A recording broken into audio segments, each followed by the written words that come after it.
Hello बच्चों, आज हम बहुत ही इंपॉर्टेंट टॉपिक पढ़ने वाले हैं मिलिंग मशीन के रिस्पेक्ट में कि what is the basic difference between up milling and down milling. इन्हीं दोनों कॉन्सेप्ट को पढ़ने के बाद आप लोगों को पता चल जाएगा what is the principle of milling machine.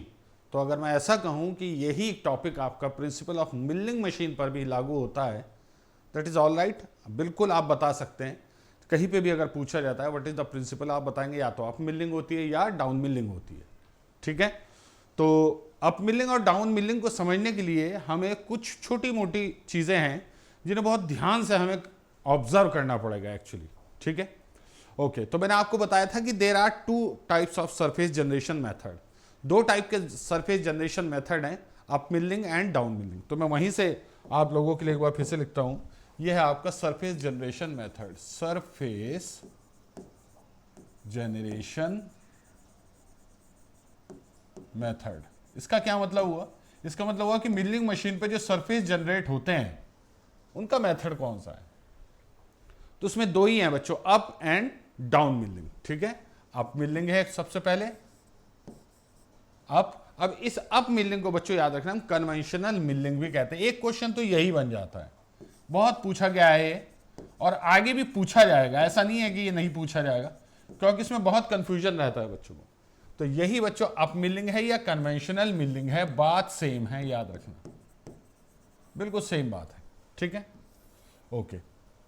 तो इसकी कुछ हम इंपॉर्टेंट चीजों को डिस्कस कर लेते हैं जिससे कि हमें पता चल जाए कि क्या क्या इसमें से पूछा जा सकता है एग्जाम में। ठीक है, या आपको किन बातों का ध्यान रखना पड़ेगा इन चीजों में। ठीक है, तो ये मैंने दोनों मिलिंग के लिए बच्चों यहां पर इमेज ले ली है। ठीक है, ओके। इसको ध्यान से देखते हैं हम और ऑब्जर्व करते हुए चलते हैं और पॉइंट्स अपने लिखते हुए चलते हैं। ठीक है, ओके।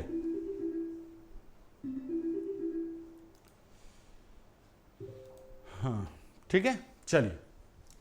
तो सबसे पहले बात करते हैं बच्चों अप मिलिंग की। तो दिस इज अप मिलिंग, ये आपकी अप मिलिंग है, याद रखिएगा। ठीक है, सबसे पहले तो इसकी पहचान कि कैसे आप किसी मशीनिंग ऑपरेशन को होते हुए देखें और बताएं कि ये अप मिलिंग है। तो याद रखना this is the axis of rotation of cutter. ये जो मैंने प्लस का निशान बनाया है, अगर इससे एक परपेंडिकुलर लाइन में आप लोगों की तरफ ले लूं तो this is the direction of rotation of cutter, milling cutter actually. तो यहां पर जो कटर रोटेट कर रहा है बच्चों इस डायरेक्शन में रोटेट कर रहा है, याद रखिएगा। ठीक है, अब जो वर्क टेबल को आप फीड देते हैं मिलिंग में, वो कैसे देंगे बच्चों? ठीक इसके अपोजिट, यानी कि इस डायरेक्शन में, याद रखिएगा बच्चों।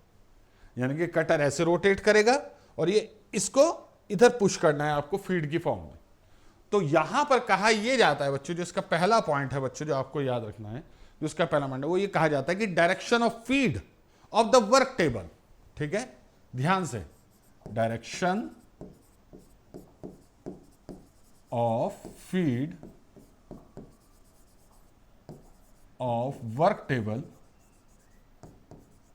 जो वर्क टेबल है उसकी डायरेक्शन जो है फीड की बच्चों वो अपोजिट है, is opposite to direction of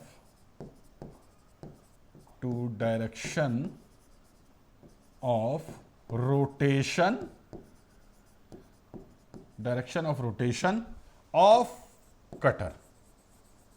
जो कटर है उसके ठीक अपोजिट, उसके ठीक अपोजिट बच्चों, याद रखना बच्चों। ठीक है, ध्यान से देख रहे हैं आप। तो आप नोटिस कर रहे होंगे यहां पर ये जो है बच्चों कटर जो रोटेशन है ये ठीक अपोजिट, ये ऐसे देखिए बच्चों, ये ऐसे आएगा। तो अगर कटर की टेंजेंशियल वेलोसिटी देखूं मैं बच्चों, तो टेंजेंशियल वेलोसिटी कटर की ठीक ऐसे होगी। इसी के बेसिस पर अपोजिट कहते हैं। देखिए, रोटेशन का आप किसी लीनियर मोशन के साथ कंपेयर नहीं कर सकते कि रोटेशन इसमें है और लीनियर मोशन इसमें है इस डायरेक्शन में, तो इनके बीच अपोजिट का रिलेशन है या सेम का रिलेशन है, नहीं। इसमें आपको देखना होता है tangential velocity of the cutting tip. तो कटिंग टिप जो होती है बच्चों मिलिंग कटर की वो ये होती है इस तरीके से। तो this is the tangential velocity of cutter and this is the direction of feed, ये फीड की डायरेक्शन है। तो both are opposite actually, both are opposite. आपको एक चीज तो ये याद रखनी है बच्चों आपको, ठीक है, हर हालत में आपको ये याद रखनी है। अच्छा, अब दूसरा पॉइंट क्या है बच्चों? इसमें दूसरा पॉइंट आपको जो याद रखना है वो ये है बच्चों कि यहां जो चिप थिकनेस है, चाहे देखिए कोई सा भी मेथड हो, चाहे अप मिलिंग हो चाहे डाउन मिलिंग हो, आपको यह याद रखना है कि चिप की थिकनेस वेरी करेगी। कांस्टेंट चिप थिकनेस नहीं मिलेगी, जैसे कि किसमें मिलती है, सिंगल पॉइंट कटिंग टूल यानी कि लेथ ऑपरेशन में या शेपर प्लेनर में, वहां पर कांस्टेंट चिप थिकनेस मिल सकती है। लेकिन यहां पर आपको यह याद रखना है कि चिप थिकनेस वेरी करेगी। तो वेरिंग चिप थिकनेस, ठीक है, आपको यह याद रखना है, varying chip thickness, chip thickness vary करेगी बच्चों, आपको ये याद रखना है। वेरिंग चिप थिकनेस से क्रॉस सेक्शन भी वेरी करेगा। क्रॉस सेक्शन बिल्कुल चिप ऐसे बनती है जैसे कि आपका क्या बनती है, जैसे यहां पर चिप कैसे बन रही है, इसके नीचे मैं इसकी चिप बना देता हूं बच्चों, ये ऐसी चिप बनती है। तो अब इसको अगर देखें आप 3D में तो कुछ ऐसे दिखाई देगी, ऐसे, this is the chip, okay. और अगर कोई आपसे पूछता है where is the chip thickness, तो वो भी मैं आप लोगों को बता देता हूं। चिप थिकनेस सबसे ज्यादा यहां होगी, this is the chip thickness. ये मत दिखा देना, ये डायमेंशन अलग है और ये डायमेंशन अलग है, तो this is the chip thickness.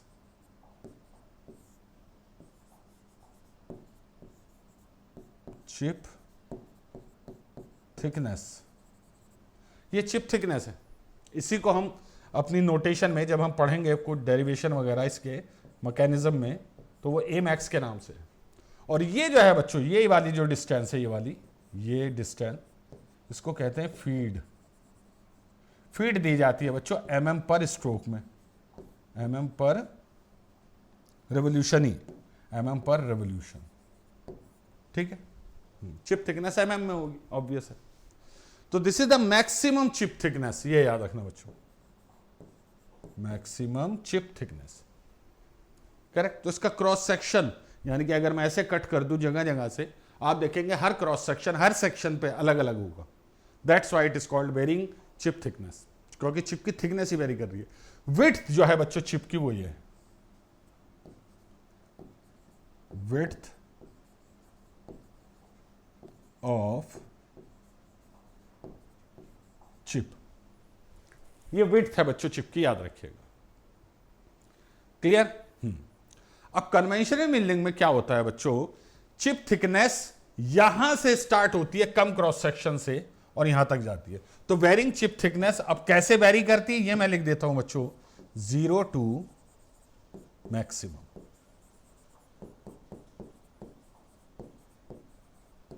Zero to maximum chip thickness होती है, आपको ये याद रखना है, ठीक है। तो ग्रेजुअली इंक्रीज करती है चिप थिकनेस, जो है वो ग्रेजुअली इंक्रीज करती जा रही है। पहले 0 थी, यहां पर लगभग 0 मान लेते हैं, होती नहीं है बट स्टिल मान लेते हैं, 0 से मैक्सिमम तक की तरफ जाती है बच्चों, आपको ये याद रखना है, ठीक है, ओके। दूसरा पॉइंट देखते हैं बच्चों, इसका पॉइंट वाइज ही करेंगे, पहले कन्वेंशन मिलिंग का, उसके बाद डाउन मिलिंग का, याद रखना बच्चों, ठीक है, ओके। अब जो लोड है on each cutter tooth, load on each cutter tooth, वो आपका क्या होगा बच्चों, आपका वो ग्रेजुअली इंक्रीज होता है बच्चों, ग्रेजुअली इंक्रीजेस, ग्रेजुअली इंक्रीजेस। क्या मतलब हुआ इस बात का, भाई जब चिप की थिकनेस कम थी तो टूथ पर कम लोड लगेगा, कटिंग लोड, और जब जैसे जैसे बढ़ती जाएगी वैसे वैसे उस पर भी लोड बढ़ता चला जाएगा। तो जो कटिंग लोड है वो ग्रेजुअली इंक्रीज करता है, आपको ये याद रखना होगा बच्चों, ठीक है। हाँ, कट जो है बच्चों वो मेटल स्किन से स्टार्ट होता है, जैसे स्किन किसी चीज की आप कट करते हैं और फिर उसे बीच में से पूरा काट दें, है ना। तो याद रखना बच्चों, cut starts from, cut starts from, cut जो होता है वो स्टार्ट होता है बच्चों मेटल स्किन से, मेटल स्किन। तो पीलिंग जैसे करते हैं ना, छिलका उतारते हैं सब्जी से, तो उसी तरीके से यहां पर भी पीलिंग होती है। बस ये याद रखना कि छिलके की जो थिकनेस होती है सब्जी के, वो यूनिफॉर्म रहती है, बट मिलिंग में क्या होता है कि ये छिलके की थिकनेस बढ़ती चली जाएगी, छिलका मतलब चिप, तो चिप की थिकनेस कंटिन्यूसली बढ़ती चली जाएगी बच्चों, in case of up milling के केस में। ठीक है, हाँ। अब क्या होता है बच्चों कि आप देख रहे हैं कि जो सबसे पहला कांटेक्ट है वर्क के साथ टूल का, वो फिनिश सरफेस के साथ होगा, है ना। तो ये मैं लिख देता हूं कि tooth comes in contact at finished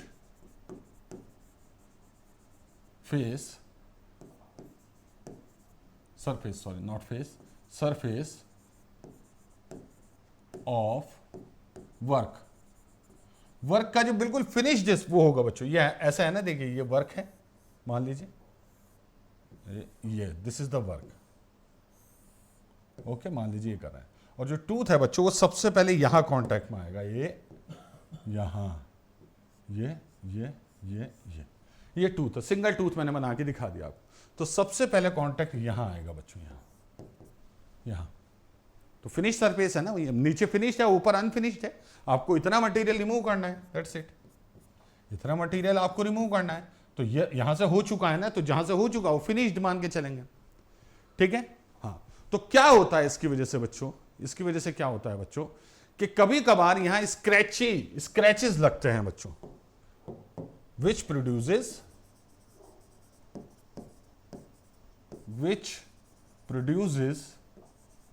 scratch over finished surface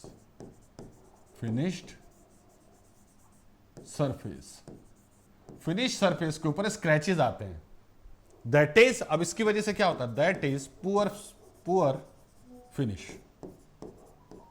surface finish थोड़ी पुअर मिलती है बच्चों, सरफेस फिनिश थोड़ी पुअर मिलती है, आपको ये समझ में आ गया बच्चों। ठीक है, हाँ। दूसरा आपको ये भी याद रखना है बच्चों कि ये जो आप मिलिंग है बच्चों, ये सुटेबल है बच्चों, इट इज सुटेबल फॉर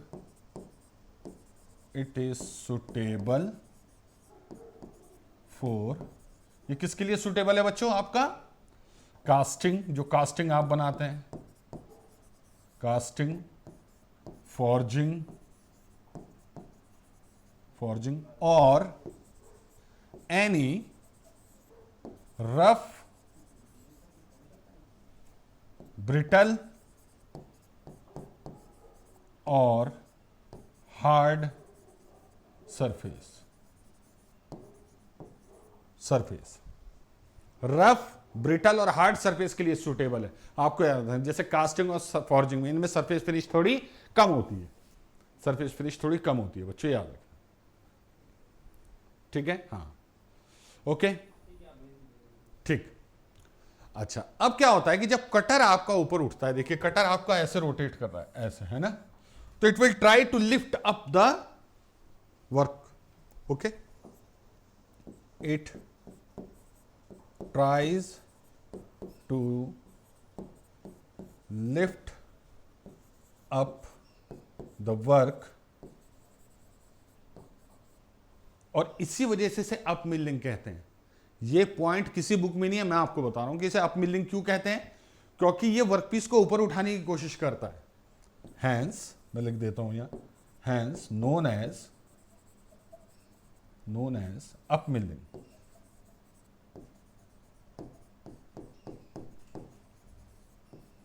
ये अप मिलिंग की तरह आपका, इसका नाम इसी वजह से पड़ा है बच्चों, tries to lift up the work, ये वर्क को ऊपर उठाने की कोशिश करता है बच्चों, याद रखें।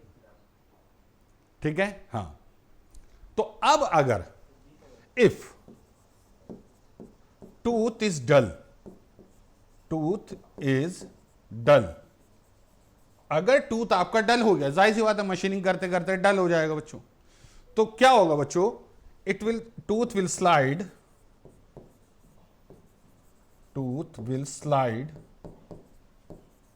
ओवर फिनिश्ड सरफेस,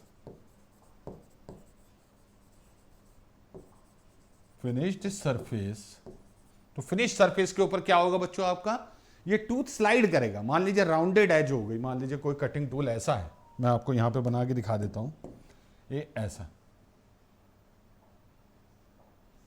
ऐसा, ये देखिए राउंडेड है, तो इट विल रब द सरफेस, ये रब करेगा, तो क्या होगा इससे? सो फीड मार्क्स, ठीक है, the surface due to this, so feed marks will decrease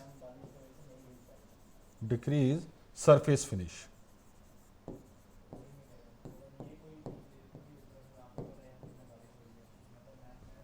surface finish आपकी डिक्रीज होगी, फिर ये याद रखना,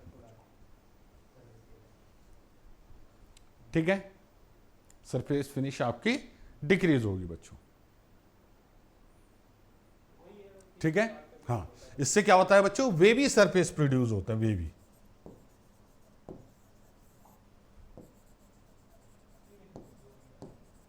ठीक है, बस यहीं तक, ज्यादा नहीं है, ऐसा नहीं कि यहां तो थोड़ा ऊपर उठा रहेगा ना कटिंग टूल इस तरीके से, यहां तो थोड़ा सा आपका कटिंग टूल इस तरीके से ऊपर रहता है, जहां से कट स्टार्ट होना उससे थोड़ा पहले ये सरफेस यहां तक, ये आपका वेवी होगा इस तरीके से, तो सरफेस फिनिश तो खराब होती चली आ रही होगी, है ना, तो सरफेस फिनिश इसकी कंपैरेटिवली थोड़ी कम ही होती है बच्चों।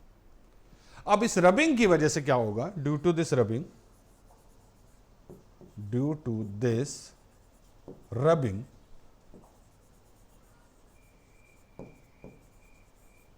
High heat generation, high heat generation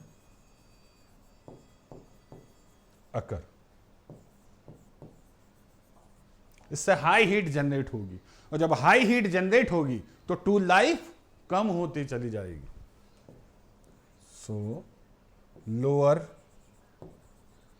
tool life, tool life आपकी कम होती चली जाएगी, याद रखना बच्चों, ठीक है, ओके।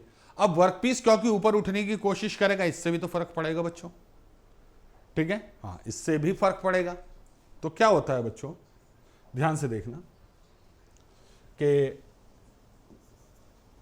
जो वर्कपीस ऊपर उठता है बच्चों, along with the work table को भी उठाने की कोशिश करता है, वर्क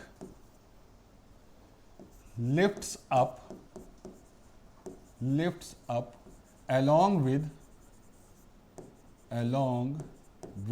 किसके साथ? Work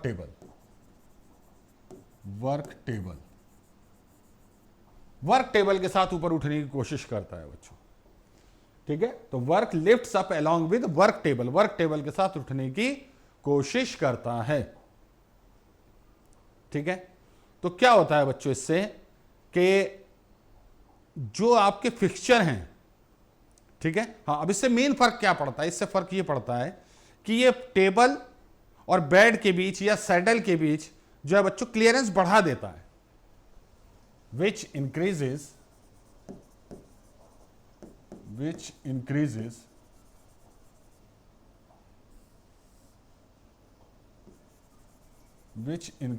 clearance in between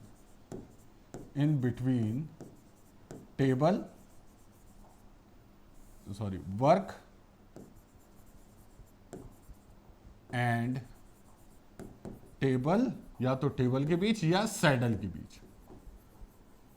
saddle कहाँ होता है ये मैं आपको दिखाऊंगा जब कंस्ट्रक्शन देखेंगे, ठीक है, हाँ, यूट्यूब पे मेरी वीडियो देख ही ली होगी आपने, वहां से आइडिया हो गया होगा आपको, ठीक है। Which increases clearance in between work and table या सैडल के बीच एक क्लियरेंस बन जाती है बच्चों, ठीक है, हाँ, क्लियर बन जाती। सो अब इसके लिए क्या जरूरत पड़ती है? So costly and rigid fixture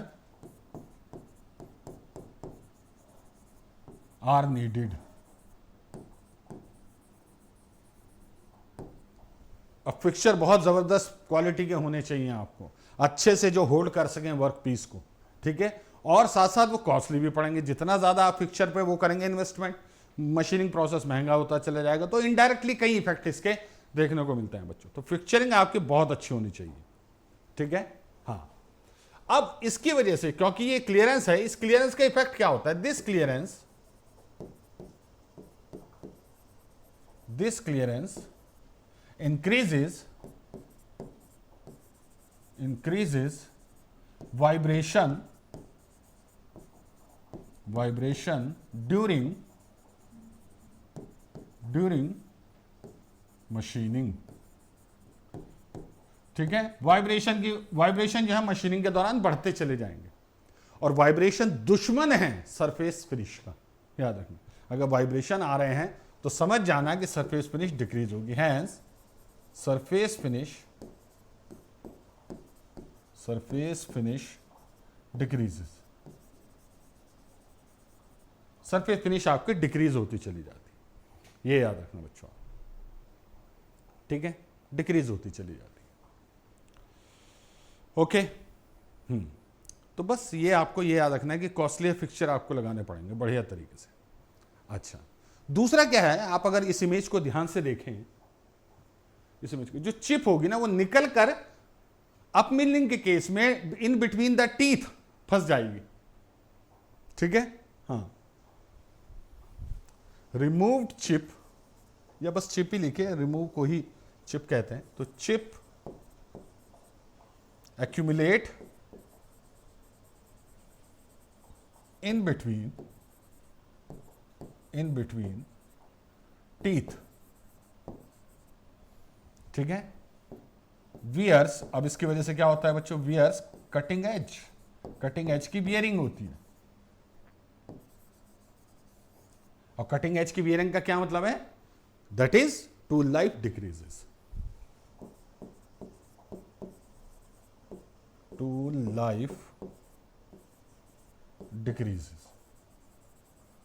life आपकी डिक्रीज होती चली जाती इसी वजह से। ठीक है, ओके। अब एक कॉन्सेप्ट होता है बर्स का। बर्स, इसमें क्या होता है, नोटिस करेंगे अगर आप, तो जो बर बनेगी बच्चों, बर कहते हैं रेजिडुअल मटेरियल को जो रह जाता है कटिंग के दौरान। तो इसमें मान लीजिए ये सरफेस इस तरीके से है, इस तरीके से,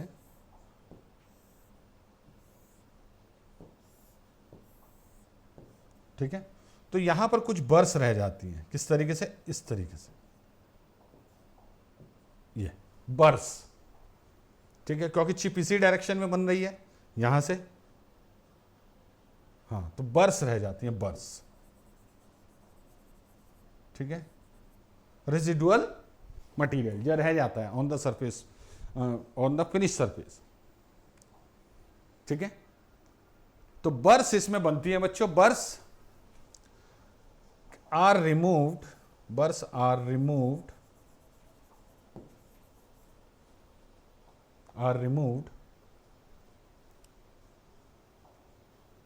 सॉरी एक सेकेंड, ये बर्स उल्टी डायरेक्शन में बनेगी।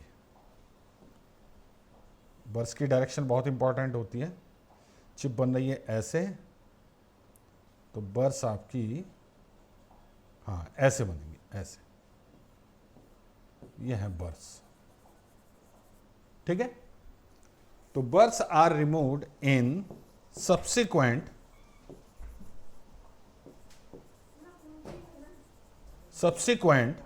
बर्स are removed in subsequent tooth action. इसका क्या मतलब हुआ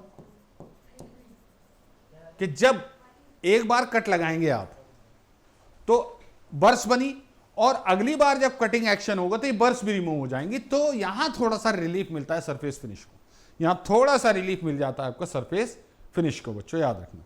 तो बर्स जो होती है बच्चों अपोजिट टू रोटेशन बनती है, फॉर्म्स अपोजिट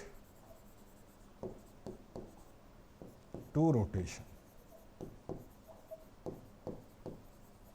ठीक है भाई, रोटेशन कैसे है, रोटेशन ऐसे है,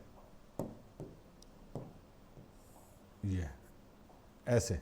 ठीक है, तो उसके अपोजिट बन के आती है, अपोजिट ऐसे। ठीक है, अपोजिट, तो बर्स हट जाती है, बर्स का इसमें इशू नहीं है। ठीक है, बर्स का इशू नहीं है। ओके, अच्छा, not suitable for sheet work. Sheet work के लिए सुटेबल नहीं है, not suitable for sheet work. Sheet work के लिए सुटेबल ये नहीं होता, क्योंकि क्लैंपिंग जो होती है वो आपको बहुत हार्ड करनी होती है, और हार्ड क्लैंपिंग से क्या होगा, डिस्टॉर्ट हो जाता है शीट का वर्क पीस। ठीक है, ठीक है। हाँ, no drag of work occur, no drag of work occur along cutter rotation।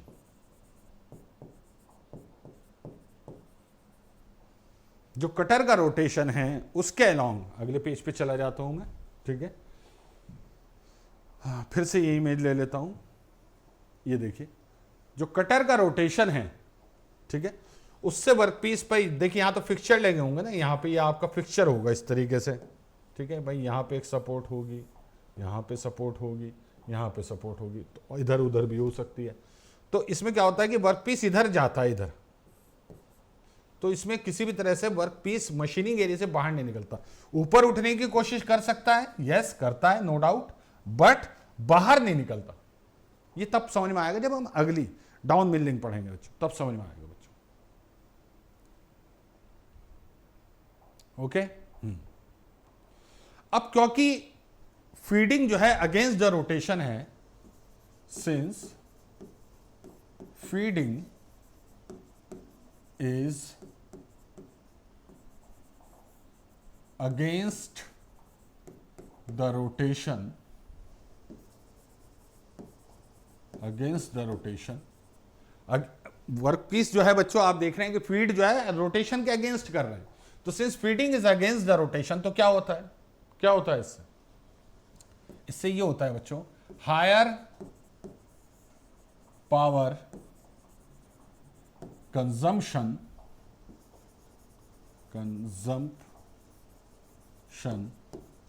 Occur. Higher power consumption, बहुत ज्यादा पावर कंजम्पशन होता है, याद रखना बच्चों, हायर पावर कंजम्पशन अकर। ठीक है, कंपैरेटिवली। ठीक है, हाँ, ये हो गया बच्चों आपका अप मिलिंग। अब बात करते हैं बच्चों दूसरी मिलिंग की। सेकंड मिलिंग कौन सी है, ठीक है, अगले पेज से ही लूंगा मैं। ठीक है, हमने क्या पढ़ा बच्चों, ये अप मिलिंग, पूरा कॉन्सेप्ट ये अप मिलिंग का था ये। ठीक है, पूरा कॉन्सेप्ट ये किसका था बच्चों, अप मिलिंग का। अब दूसरी है बच्चों डाउन, या तो डाउन कहिए या फिर क्या कहिए बच्चों, क्लाइंब मिलिंग, क्लाइंब मिलिंग। ठीक है, अप मिलिंग हो गई। अब बात करते हैं बच्चों क्लाइंब मिलिंग की। ओके, ठीक है, क्लाइंब मिलिंग क्लियर। तो क्लाइंब मिलिंग क्या है बच्चों, इसमें क्या होता है कि जो आप देख रहे हैं बच्चों, कटर रोटेशन इस डायरेक्शन में है, तो टेंजेंशियल वेलोसिटी अगर मैं कटर की देखूं तो मुझे ये मिलेगी, this is the tangential velocity of cutter, और फीड भी इसी डायरेक्शन में। तो यहां पे आप नोटिस करेंगे कि cutter rotation and feed direction are same direction में। जिधर कटर रोटेट कर रहा है उसकी टेंजेंशियल वेलोसिटी चेक कीजिए, और फीड की वो कीजिए बच्चों चेक, फीड डायरेक्शन क्या है, वो सेम है, वो आपकी सेम है, याद रखिएगा। समझ में आई बच्चों बात। तो this is the important thing. ठीक है, तो जॉब जो होता है इसमें याद रखना बच्चों, work is pushed down by cutter. इसमें जो वो होता है ना बच्चों, कटर वो कोशिश करता है वर्कपीस को नीचे दबाने की, ये नीचे दबाने की पुश करता है बच्चों, ये देखिए और पुश कहां कर रहा है, नीचे की तरफ, दैट्स वाई इसका नाम डाउन मिलिंग होता है, इस वजह से इसका नाम डाउन मिलिंग होता है। ठीक है, पीछे वाली का नाम कन्वेंशनल मिलिंग यूं था क्योंकि सबसे ज्यादा वही की जाती है, मोस्ट कॉमन प्रोसेस वही है, इसलिए उसका नाम कन्वेंशनल था। अब क्यों था ये मैंने आपको समझाया था। अब यहां पे डाउन का मैंने मतलब बता दिया क्यों, क्योंकि because the cutter is pushing the work piece towards down, okay, on the table. But अब ये क्लाइम कहां से आ गया है भाई, किसी चीज जब कोई चीज क्लाइम करती है उसे अप कहते हैं ना, तो उसे हम अप नहीं कहेंगे यहां पर, उसको याद रखना, हम डाउन को क्लाइम कहते हैं। क्योंकि आप नोटिस कीजिए कटर जब इस पे ऐसे रोटेट हो रहा है तो ऐसा नहीं लग रहा आपको कि वर्कपीस के ऊपर चढ़ने की कोशिश कर रहा है। देख के जस्ट इमेजिन द डायग्राम, इसमें क्या होता है कि कटर ऐसा लगता है जैसे चढ़कर इसके ऊपर जाने की कोशिश कर रहा है। ये कोई ढाल है, इस ढाल पे ये व्हील की तरह रोटेट करता हुआ इसके ऊपर चढ़ने की कोशिश कर रहा है। That's why it is known as what, it is known as climb milling, इसलिए इसका नाम क्लाइंब मिलिंग होता है बच्चों, याद रखना। ठीक है, अब नोटिस कीजिएगा कि अगर कोई क्लियरेंस थी भी वर्क पीस, टेबल या सैडल के बीच, तो वो यहां पर नहीं रहेगी क्योंकि ऑलरेडी पुश कर रहा है। दिस पुश, ये जो पुश होता है बच्चों, इट विल eliminate clearance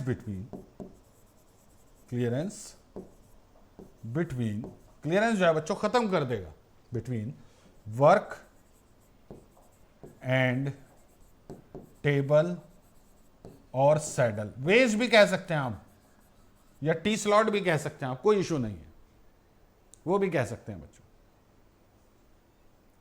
ठीक है, ओके। चिप इसमें भी वेरिंग की बनती है बच्चों, ठीक है। लेकिन आप नोटिस कीजिए यहां पर, आप मिलिंग में मैंने आपको बताया था कि जो चिप होती है वेरिंग चिप थिकनेस बनेगी, इट्स ओके, लेकिन 0 टू मैक्सिमम नहीं, मैक्सिमम टू जीरो। तो वेरिंग चिप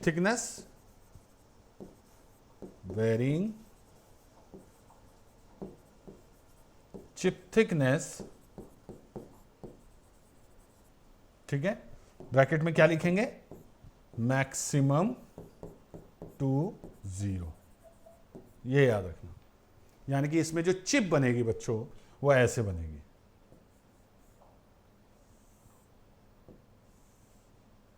ऐसे 3D व्यू दे रहा हूं मैं आपको, ये चिप ऐसे बनेगी। तो इसमें सबसे पहले मैक्सिमम चिप थिकनेस कट होगी, उसके बाद कुछ होगा आगे, उसके बाद कुछ होगा बच्चों, याद रखना। ठीक है, ठीक। तो बाकी डायमेंशन मैंने आपको दे दी थी, तो कोई ऐसा इशू नहीं है। ठीक है, अच्छा, अब इसकी वजह से क्या होगा बच्चों, जैसे कि मैं यहां कंपेयर करता चलूंगा ताकि आप लोगों को समझ में आए।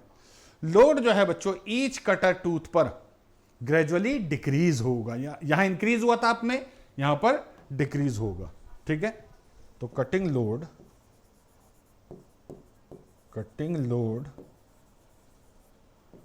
on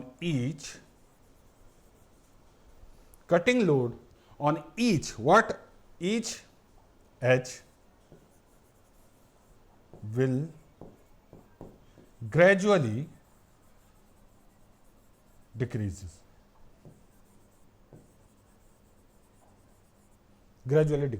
but initially cutting edge पे इंपैक्ट लोड लगेगा। अगर आप किसी से जाते ही, मान लीजिए कोई इंप्लॉय है, उससे जाते ही पहले दिन ही मैक्सिमम काम लें या उसमें मैक्सिमम लोड डाल दें, तो वो तो कोलैप्स होना ही है। ठीक है, but initially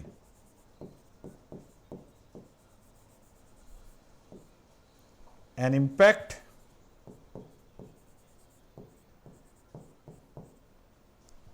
works on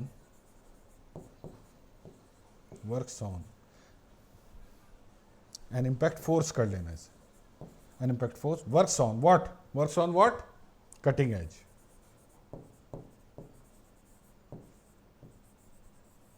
cutting edge पे एक इंपैक्ट लोड लगता है बच्चों, ये याद रखना बच्चों, इंपैक्ट लोड लगता है।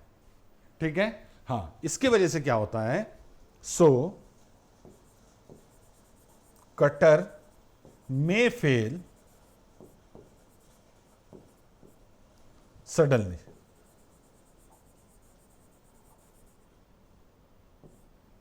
सडनली कटर आपका फेल हो सकता है बच्चों, ये याद रखना, कटर में फेल सडनली या कैटास्ट्रॉफिकली। ओके, ठीक, चलिए नेक्स्ट पॉइंट क्या है बच्चों यहां पर। ओके, ठीक है, अब यहां पे तो कट स्टार्ट हो रहा था मेटल स्किन से, यहां ऐसा नहीं है, यहां उल्टा है, यहां बताने की जरूरत नहीं है आपको, ये आपको ये याद रखना है, ठीक है। ओके ओके, अब यहां पर आप नोटिस कीजिएगा कि जो आपका टूथ है बच्चों, tooth does not comes in contact with, tooth does not come in contact with finished surface, finished surface के कांटेक्ट में नहीं आता है tooth, hence higher surface finish, तो हायर सरफेस फिनिश मिलेगी, हायर सरफेस फिनिश, तो क्या मिलेगी बच्चों आपको, हायर सरफेस फिनिश मिलेगी, याद रखना बच्चों, हायर सरफेस फिनिश, ठीक है, क्लियर, सरफेस फिनिश अच्छी होगी ऑब्वियस। अब क्योंकि पुश कर रहा है, यहां पर आपने देखा कि जो कटर है वो पुश करता है टूल वर्क पीस को, तो जब पुश कर रहा है तो ऑब्वियस सी बात है कि इसमें ऊपर उठने की तो कोशिश नहीं कर रहा है, तो फिक्सचर जो है बच्चों इसमें लेस कॉस्टली या आपके चीपर फिक्सचर आपके यूज होते हैं बच्चों, cheaper fixture are used, cheaper fixture आप यूज करते हैं बच्चों, याद रखिएगा, ठीक है। हाँ, chips are accumulated, chips are accumulated behind the tooth, hence less tool wear, जो चिप होती हैं आप नोटिस कीजिए यहां पे तो चिप वर्क कटिंग टूल के ठीक फेस पे आपकी वो होगी कलेक्ट, ठीक है, मैं दिखा देता हूं आपको, टीथ ऑन फेस भी लिख लेना यहां पर, यानी कि कटिंग टूथ का जो अगला फेस है जिसे हम रेक फेस कहेंगे, जहां पे चिप फ्लो करेगी, वहां पर कलेक्ट होगी चिप, किसके केस में, अप मिलिंग के। लेकिन डाउन मिलिंग के केस में क्या होता है बच्चों कि चिप जो होती है बच्चों वो टूथ के पीछे कलेक्ट होती है, यहां टूथ के पीछे, यानी कि इसमें क्या होता है कि टूथ उसे अपने साथ लाता तो है, एक तो पहली बात एक्यूमुलेट नहीं होने देता, ठीक है, तो ये जो है ना, ये जो मैंने लिखा है यहां पर कि चिप्स आर एक्यूमुलेटेड, एक्यूमुलेट हटा दीजिए बच्चों, चिप्स ऐसे लिखिए, इसे चिप्स आर या chips comes in contact, comes in contact behind the tooth के, इसलिए टूल वियर आपकी लेस होती है, that is higher tool life, higher tool life, एक हायर टूल लाइफ होगी बच्चों, याद रखना, ठीक है। हाँ भाई, खुद सोचिए यहां पे चिप जो है इसके साथ ऊपर उठती चली जाएगी, तो इनके बीच फंसी रह जाएगी चिप ऐसे अप मिलिंग के, क्योंकि ये ऐसे उठा रहा है मटेरियल, और ये जो है बच्चों ये ऊपर से उठाता हुआ ला रहा है, नीचे फेंक दे रहा है, तो यहां एक्यूमुलेशन का भी चांस नहीं है, इसलिए टूल लाइफ इसकी ज्यादा होती है बच्चों, याद रखना, ठीक है, टूल लाइफ इसकी ज्यादा होती है बच्चों। अच्छा, power requirement is lesser, power requirement is lesser, ये मैं सिर्फ इतना लिख रहा हूं, बाकी आप लोग समझदार है, क्यों लेसर है, क्योंकि feed along the cutting velocity है, जब feed opposite to the cutting velocity हो तो पावर ज्यादा कंज्यूम होती है, as in the case of up milling. लेकिन यहां पर फीड और कटिंग वेलोसिटी जो है बोथ अलोंग है, एक दूसरे के पैरेलल साथ साथ हैं, एक ही डायरेक्शन में है, तो इस वजह से पावर रिक्वायरमेंट लेस है, पावर रिक्वायरमेंट लेस है, याद रखना बच्चों। ठीक है, अच्छा, higher cutting speed, higher cutting speed and feed rate is possible, याद रखिएगा। जब पावर रिक्वायरमेंट कम चाह रही है तो क्यों ना ज्यादा फीड दी जाए, ज्यादा कटिंग वेलोसिटी रखी जाए। ठीक है, हाँ। थिन शीट को इजीली आप मशीन कर सकते हैं, thin sheet can also be machined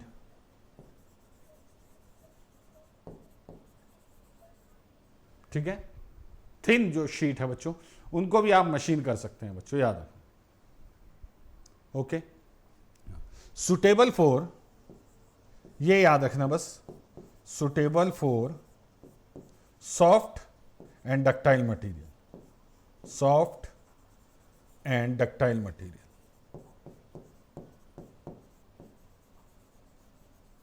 ये इसके साथ एक लिमिटेशन है कि हार्ड मटेरियल को मशीन करने के लिए नहीं होती। ठीक है, हाँ। ओके, दूसरा आपको याद रखना है कि never used with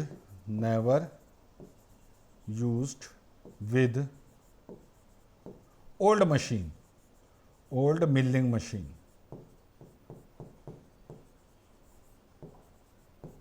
old milling machine के साथ आप इसे इस्तेमाल नहीं करेंगे क्योंकि इनिशियल इंपैक्ट बहुत हैवी होता है।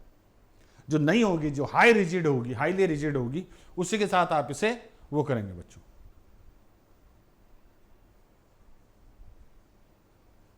ठीक है, समझ में आ गई बच्चों बात? Okay, less heat generation, less heat generation, heat generation कम तो टूल लाइफ हाई, तो टूल लाइफ हाई, याद रखना बच्चों। ठीक है, ओके, ठीक। अच्छा, इसमें एक बैकलैश एलिमिनेटर की जरूरत पड़ती है, नीडेड अ बैकलैश एलिमिनेटर।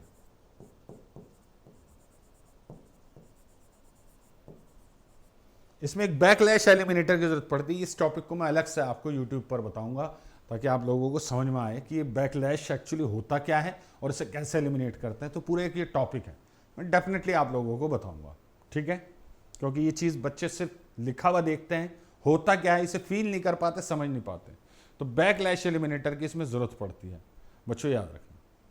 ठीक है, ओके। अच्छा, इसमें वर्क पीस, यहां देखिए आप, इसमें वर्क पीस बाहर की तरफ ड्रैग होने की पूरी संभावनाएं हैं। ठीक है, हाँ, ड्रैग ऑफ वर्क में अकर, ड्रैग ऑफ वर्क यानी कि ड्रैग वर्क पीस जो है फिक्चर में से निकल के बाहर भाग सकता है, तो सेफ्टी कंसर्न यहां पर रहते हैं बच्चों,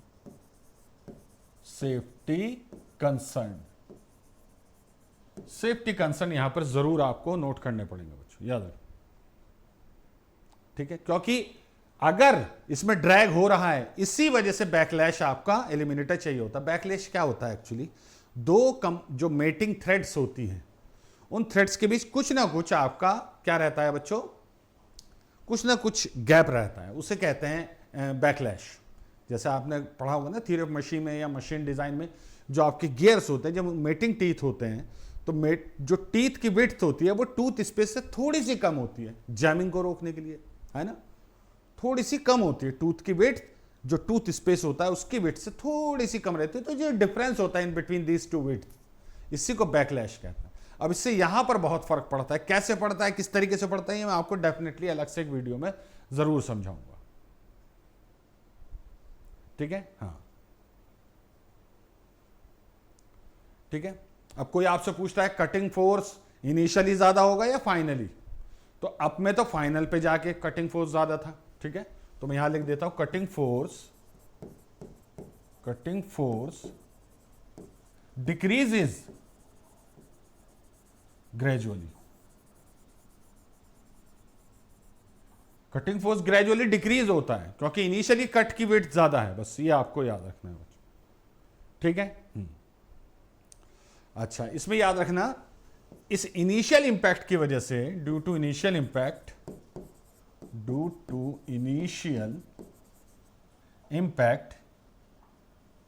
एक second, due to initial impact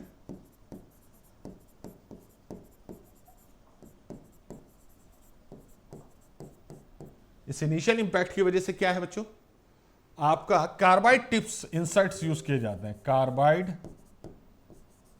insert cutters are used.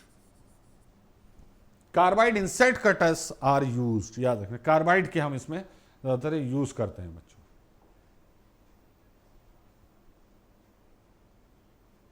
ठीक है, हाँ। बर्स जो होती है बच्चों, बर्स आर फॉर्म्ड opposite